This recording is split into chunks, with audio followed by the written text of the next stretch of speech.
you get this one? Oh, got it from Joe McMurray, friend of mine over in Longview that's a car collector.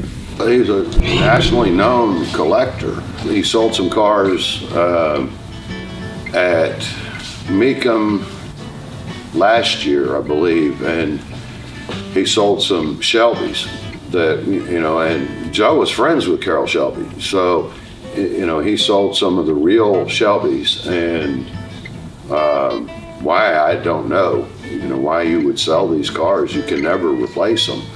But unless he's freeing up, you know, room or money or whatever. This is probably one of the nicest ones we've seen. Oh, I think it is. It's the nicest one I know. Kind of have the least of my work having to go into it.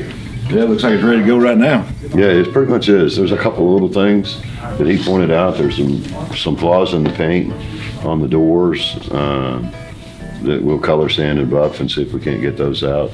I still don't know whether I'm going to change the windshield or not, though, because it's got those scratches on it. But he's already gone through it, and it's unusual to get one this condition and still have it in our budget. That's the big problem. What he did was he took a car that had been converted to an alternator and had some things done to it that were not correct, and he spent the time and the money to bring it back to correct. He took the alternator off, put the original generator back on. He did upgrade the air conditioning compressor to R134, which is something I would have done anyway. It uses it has factory power steering. He upgraded the brake system. So it's just there. The unique part about this one is it's, you know, everybody deals in 65, 66, and this is actually a 64 and a half, which is the first of the Mustangs. They actually came out in a half model year in 64 and a half. They were titled as 65s, but when I see it, I can tell you there's a lot of differences between them. It's almost like a pre-production car. And Joe said at the show, that it's going to be the nicest raffle car we've ever given away. And I think we've given away some pretty nice raffle cars. So it's, you know, but he's more picky than I am. Yeah, I mean, if I was going to use it to update it to the raffle car, all I'm going to look for is making it dependable. I'm not necessarily going to go make it correct, concourse correct, and that's what he's done. And that's the way Joe does it.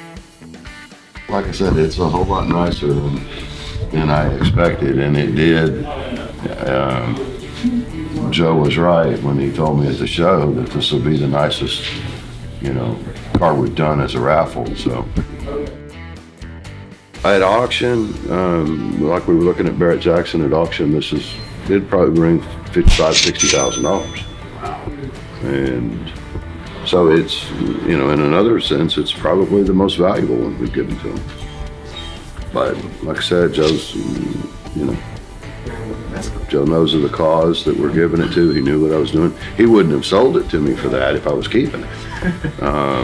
You know, but, you know, they should, we're hoping they'll sell a ton of raffle tickets. This is a really, really strong, if you're gonna start a Mustang collection, this would be a good one to do. It's not a K code, it's not the what they call the hypo, but it's not the base model.